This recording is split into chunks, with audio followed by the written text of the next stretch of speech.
start? Everyone's so quiet.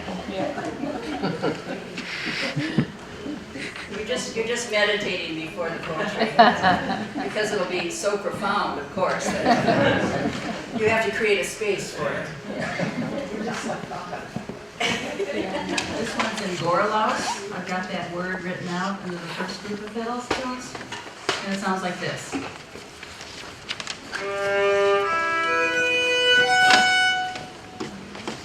And then there are 5 strings underneath.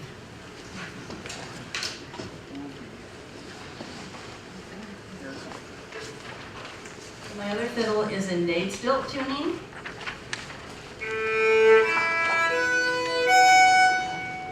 And again with 5 strings underneath. And the fiddles like different tunings, and also they're kind of ornery. They're have very great personalities. This one is Ulla, and the other one is Magna. And they don't like this weather at all. They're waiting for spring. They like a cool, sunny summer day in Norway when it's lightly rainy. That's perfect for the fiddle. Good evening. Thank you, everybody, for coming out here. Is that okay for you? Okay, great. And if you need to turn it up, it's just my phone. I'm Ron Hardy, the Northfield Poet Laureate. I'm not going to give it lengthy introduction because we'll have someone else coming up, David, coming up to introduce Andrea. I just wanted to let you know that there are other poetry events happening. This is National Poetry Month in the entire country, but in Northfield we have 3 big poetry readings this month. On Monday, April 23rd at Content, we have Rachel Moritz, who was a finalist for the 2015 Minnesota Book Award, and she was the poet in residence at Prairie Creek Community School in January, so she's a very good poet and teacher. And then on Monday, April 30th, we have Jennifer Kwan Dobbs, who teaches at St. Olaf and has a new book of poetry out. So, and that's also at Content. All these readings are at 7 o'clock, like this one. In May, we also have 3 poetry readings, and I'll just tell you about the first one, which is Dennis Smith, National Book Award finalist, who will be here on Monday, May 7th at 8 o'clock. And we also have lots of other National Poetry Month events, so you should look at the Northfield Poet Laureate Facebook page or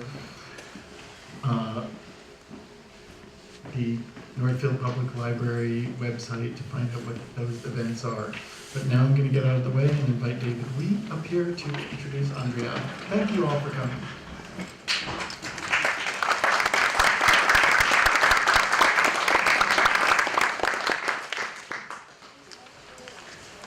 It gives me great pleasure to introduce one of the precious gems of the arts in Northfield, Andrea Een. She has taught at St. Olaf College. She's been a colleague of mine there. She taught for 35 years, from 1977 to 2012, teaching, composing, performing violin, viola, Hardanger fiddle. I'm guessing that she's probably the only one in this space who has received from Norway the Ole Bull Award and the St. Olaf, that's Olaf with a V, the St. Olaf Medal by the King of Norway, King Harald. Am I right? Are there others here? Okay. And many other awards as well. All of this time that she has been doing music, she has been writing wonderful poetry. She's a member of Penchant, formerly known as the Northfield Women Poets. And she has, with them, published books of poetry, some of which I think you will hear tonight, along with marvelous music.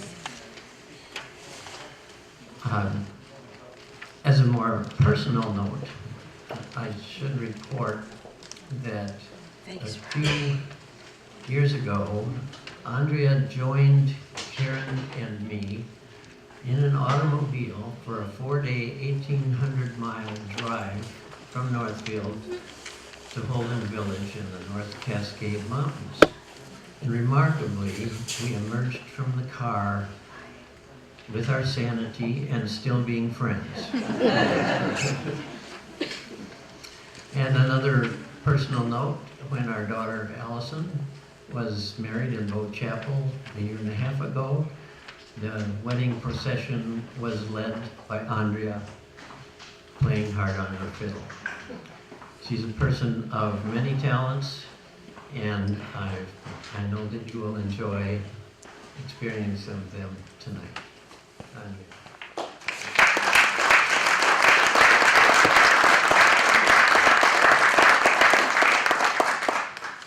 Thank you so much, and thank you for organizing this, Rob, and also David for that really nice introduction.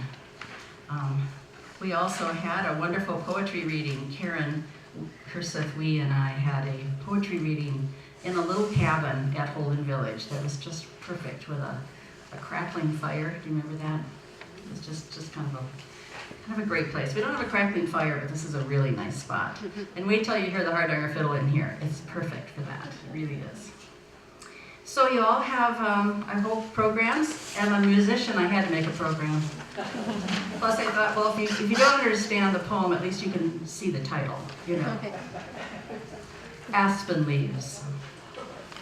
Aspen leaves crinkle like light rain, full the ear, full my mind. You touch me and my skin remembers aspen leaves, sunlight, white forest limbs, tiny spring leaves, skin wise with memory. You remove black lace, red bodice, stroke skin, still thirsty.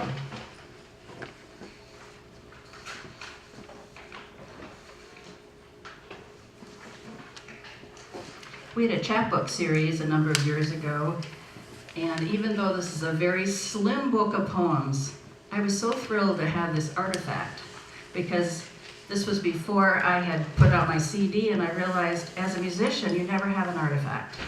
You give a concert, it's gone. You give another concert, it's gone. So this little slim book of poems was very important to me. And the next poem is from that, and it's called Driving Through the Summer Night.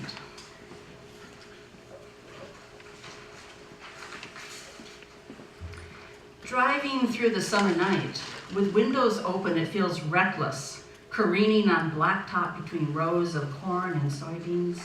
My nostrils twitch with sweet alfalfa, purple clove, cut grass like a freshly split pea pod, silage ripe and rotting, the pungency of manure, hot sticky tar.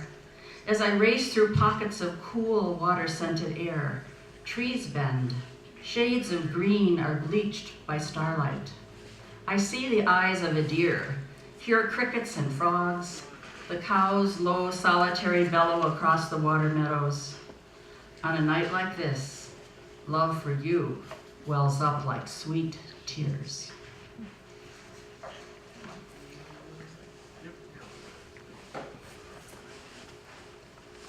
My earliest poems were almost all about nature. And the reason is that I didn't even write poetry except for a few really bad rhyming poems about presidents when I was young.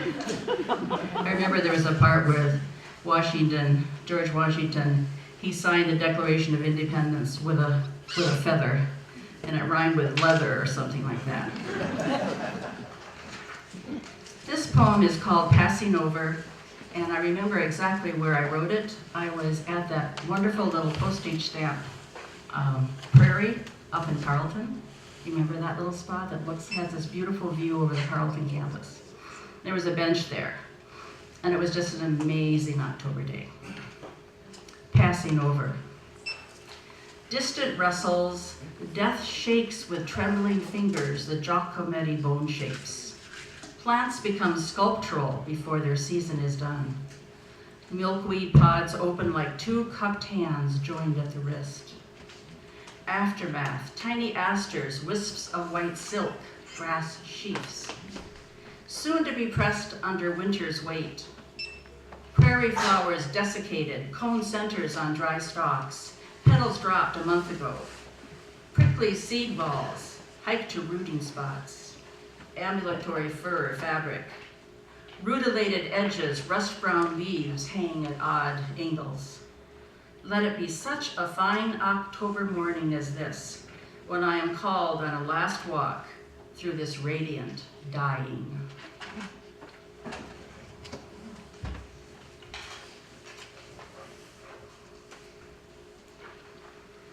This is our most recent anthology, Penchant, and it is for sale for a very nice price. And just remember, CDs and poetry books make very nice gifts. So I always try to buy them ahead of time. And then when that birthday or something comes along, you've got that perfect gift. Geography. My back is a map of Texas with your hands on Dallas heading toward the Alamo. Or is it Amarillo? Confused crossing the wild spine rivers and knotted arroyos, fields of bluebonnets, the stampede of your knuckles, moaning of cattle on the move from my throat, as you uproot the pain with the pleasure of your hand firm in folds of flesh. On the way to Oklahoma, no stopping for directions, you accelerate smoothly up the two-lane pillars of my neck to a thicket of willow shade. Fingers idly fondle. The cattle lays by the stream, content, murmuring deep in the palate.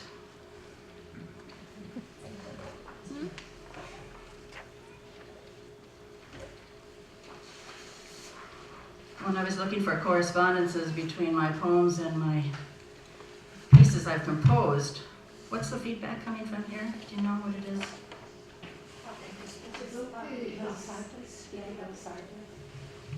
Put it over here. Will that help? Okay. I realized that I had a poem, Winter Twilight, and a piece called Winter Dreams. So I will put Winter Twilight in and play my piece, Winter Dreams. You seduce me with light at that strange turn of the horizon. I face south, my direction. Etched branches, darkling sky, layered ether, evening soft as shade. You find me, quivering cusp, vulnerable, never afraid, ready for any lilac word, its velvet snap, hushed desire.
Magna, who was born in 1999 in Dala, where all the famous Norwegian sweaters come from. If you have it looks like Dale, but if you have a Dale ski sweater, it came from right where my fiddle was made. And when I went over in 99, I had no intention of buying a fiddle, but of course I did. Likewise, in 1992, I had gone over to look for a fiddle, and this fiddle is Ulla, and Ulla comes from the Hardanger fjord, so he's a Hardanger, which makes him very special. And I have this very romantic picture where I'm standing on the Hardanger fjord, certainly one of the most beautiful places in the world, under blooming apple trees, with my new fiddle. It's cold, but I still got it up.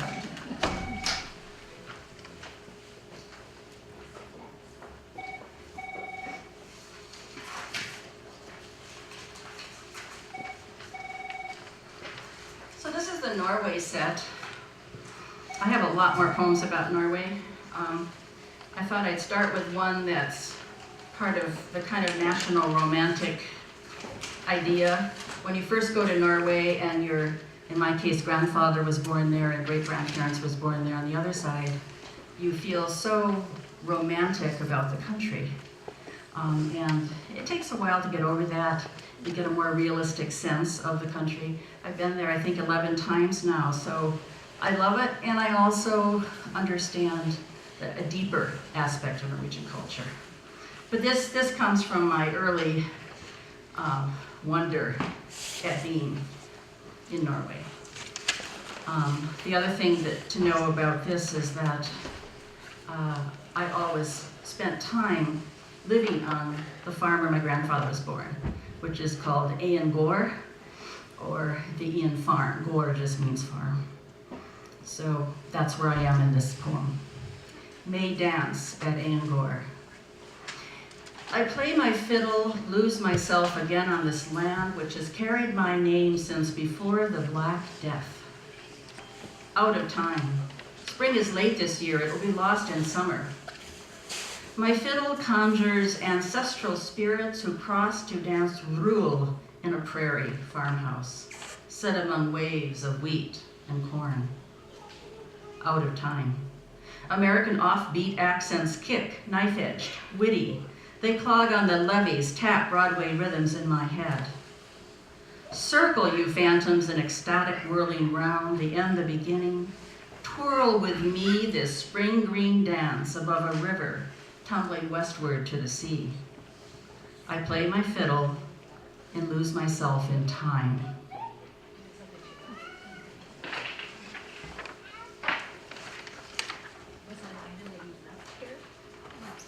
And this is a few years later, after I've spent a little more time in Norway. Drinking dark coffee in Norway in the 80s. One year, everyone wore lavender. The next, all white. Crowd dressing except for guest workers, smaller and browner, who didn't count as much. They criticized America. We were warmongers, racists. Hard to explain to them anti-war protests, civil rights marches, to a group so uniform. Everyone young smoked, few went to church. Sundays were for hiking and skiing. Wool sweaters collected years of sweat. Deodorant, spare. Though slang morphed, tangled fiddle tunes kept their old forms, gnarled, ancient, like the landscape.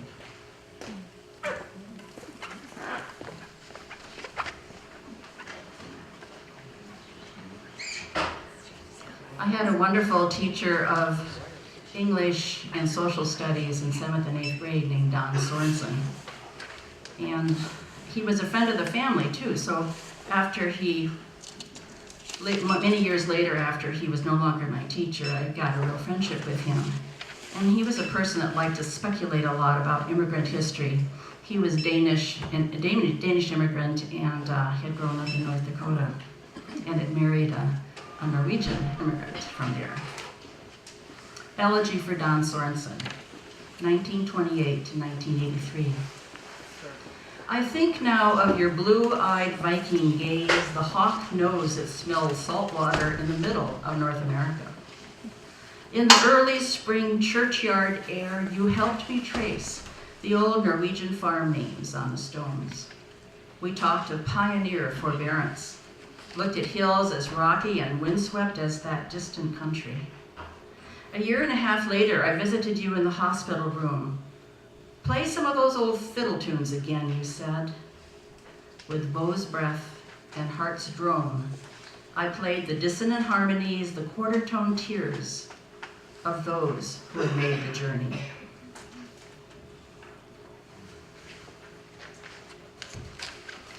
The next piece, I was composing this lullaby, which is in Norwegian Bånsull, and then this terrible, terrible thing happened in Norway. You probably remember in July of 2011, on the island of Utøya, 69 people were mowed down by one crazy right-wing extremist. And the most horrible thing, I think, to Norwegians beside the deaths were, he was one of them. He was actually Norwegian. He was a son of an ambassador. Altogether, 77 people were killed, and it was such a wrenching moment. Most of the people on the island were young. They were people that were studying political activism, and they were more on left to center, and so he mowed them down because he didn't agree with their politics. So I think maybe a lullaby is appropriate for anyone that dies. So this is Lullaby for Norway, or Bånsull.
just one word about Tuna Buen, for whom I wrote that song. She was the unsung wife of a very, very famous fiddler, probably maybe the Itzhak Perlman of Norway in the Hardanger fiddle world, if you can imagine. And people came and made pilgrimages to this gorgeous farm in Telemark.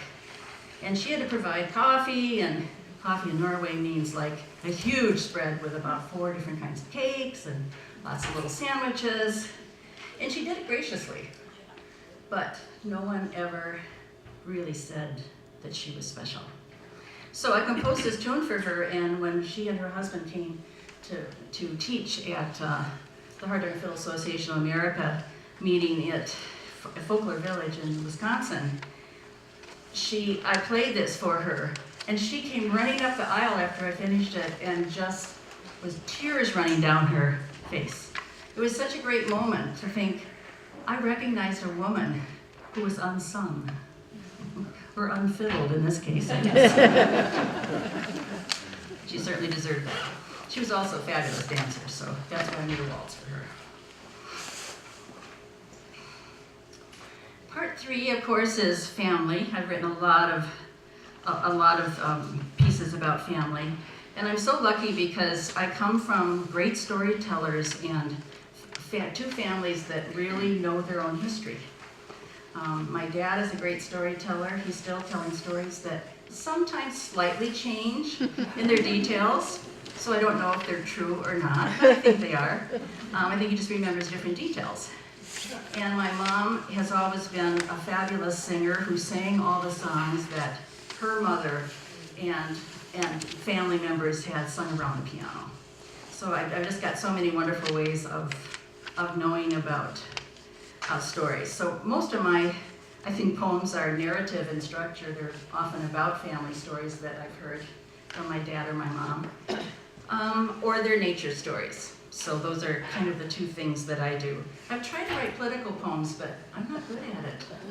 I care very deeply for politics. I wish I could do something like that, but I guess you do what you do, right?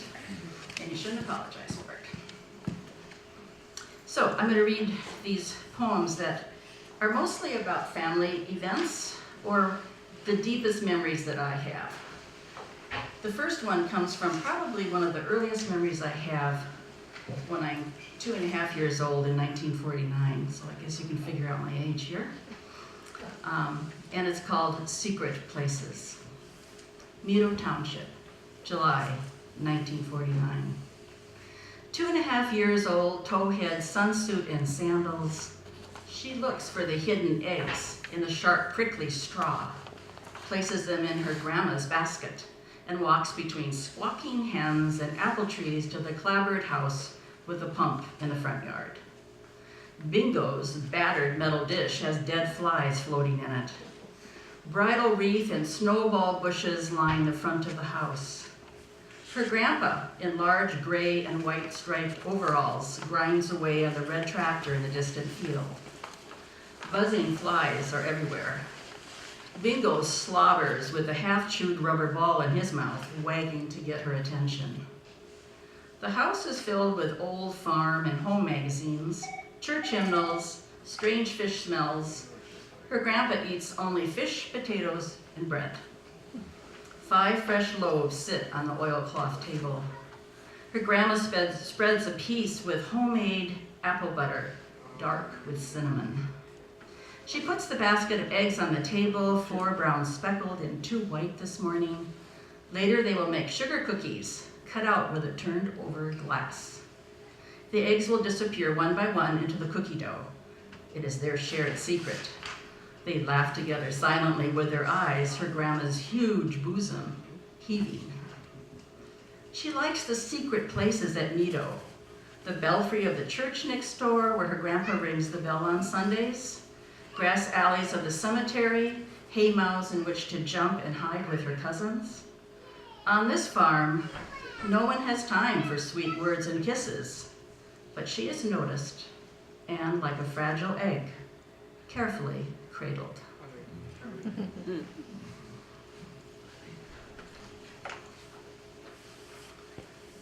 The next one is about that grandma that took care of me.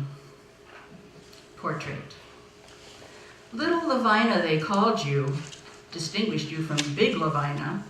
She was small, you were large, until you shrank gradually in the rest home. You were the plain daughter, your mother said, Eva the pretty one. Wits and energy made up for that. Never afraid to improvise what you didn't know. You delivered 100 babies in Meadow Township. When the doctor left, you fought on, blood pooling under the bed, and saved mother and child. You lived on the prairie all your life, looking east at the great sky. You saw Norway's mountains, told of Ivar's forbidden fiddling, the time a rival rolled John the peddler down the hill into Ingeborg's farmyard, and they married. In the picture, you and Canute stand together in the hard-scrabbled yard by blooming apple trees. You hold blossoms in your hand.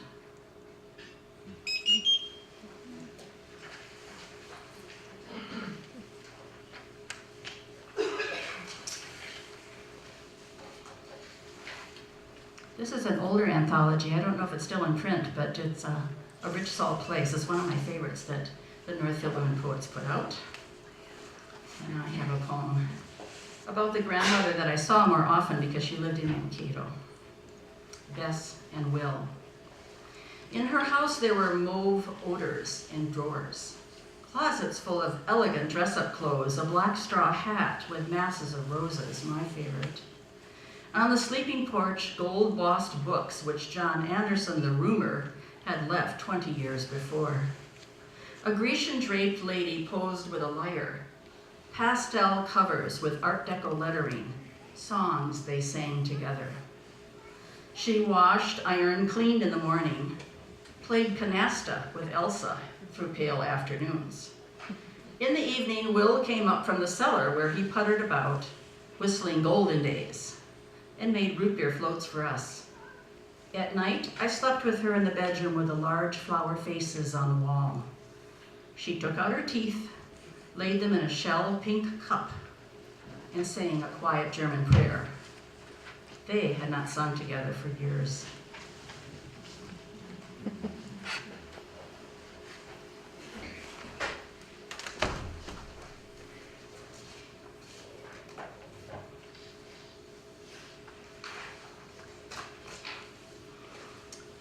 This next poem I finally have the courage to read. I wrote this in another configuration for a man I was in love with, and he kept saying, "This doesn't do anything for me." Just word to the wise, don't tell anyone that if they write a poem for you. So of course, being the dutiful student I was, I kept revising it, thinking surely if I make it a better poem, he'll like it. Nope, didn't do anything for him. So I abandoned it. And this last year I decided, I think there's something in this poem anyway, and it's not for him anymore, and I'm going to write it. So here it is. Maybe you need to know what mitochondrial is. That's the DNA that comes down only from your mother to a mother to a mother to a mother. It only goes through the female line. And it's so ancient, we can go back to one Eve that came out of Africa. Isn't that cool? So that's my mitochondrial DNA sitting there right there right now. Terra Nova. German and Irish grandmothers sing foreign lullabies through our mitochondrial cells. We form umlaut kisses, glottal clicks of a bodhrán, long-breathed vowels. Tongues tussle, claim territory, retreat to soft labials, salivary ridges, inventing our own lingua franca. Oh, isn't that a decent love poem?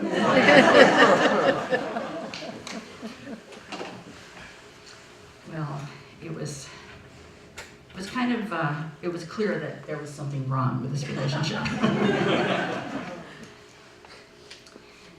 My mom is a very funny person, and she still has a marvelous sense of humor in 96. In fact, both of my parents are 96, and they're here right in the front row, and I couldn't be prouder to have them here.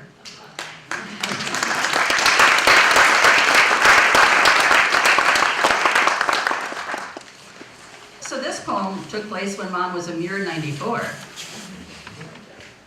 And it's almost verbatim a conversation we had in the car.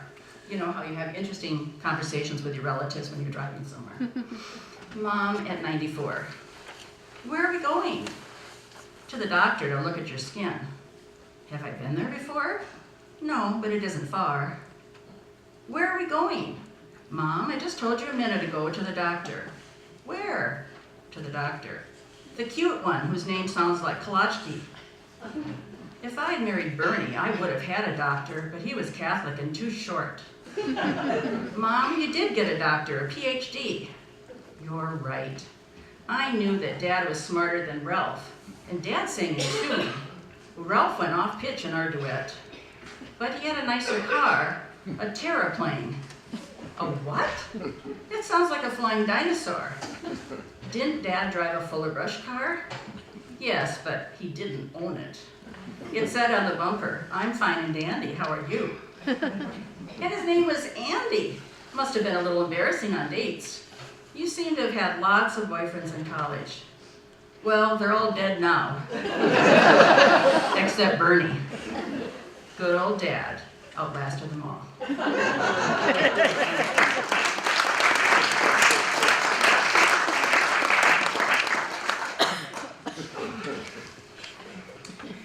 And then this is a poem I wrote when a B&B that I was staying in Grand Marais, we found out was the priest's house.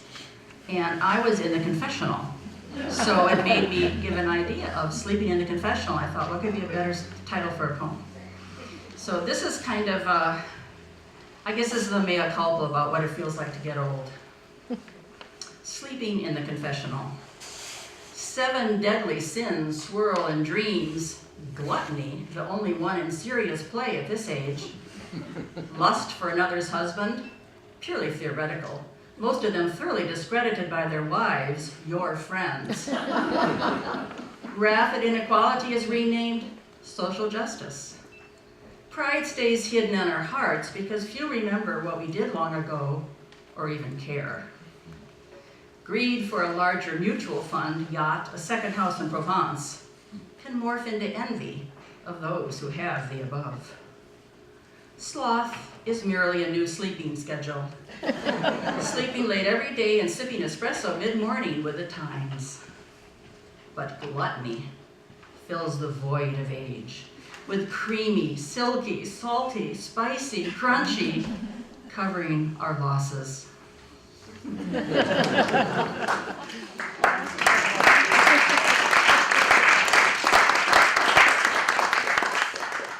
I'm going to play one more tune that I composed for another unsung woman named Amy Narvestad, who actually had this. Do you know where Sacred Heart, Minnesota is? Any of you familiar with that? It's out fairly close to Granite Falls. And she, I think, started the paper there. She was certainly the main editor of it. And she was just one of those forces of nature, of which there are so many in the Norwegian American community. Like my grandmother, they were single-handedly ran those lutefisk suppers like it was a major, invasion of Normandy or something. And that's the way Amy Narvestad was. And her husband founded the Hardanger Fiddle Association of America. And she was right there with him all the way on the love of this instrument. So they were absolutely wonderful to me, and I thought she needed a feisty piece for a feisty lady. So this is a feisty Reinlendar.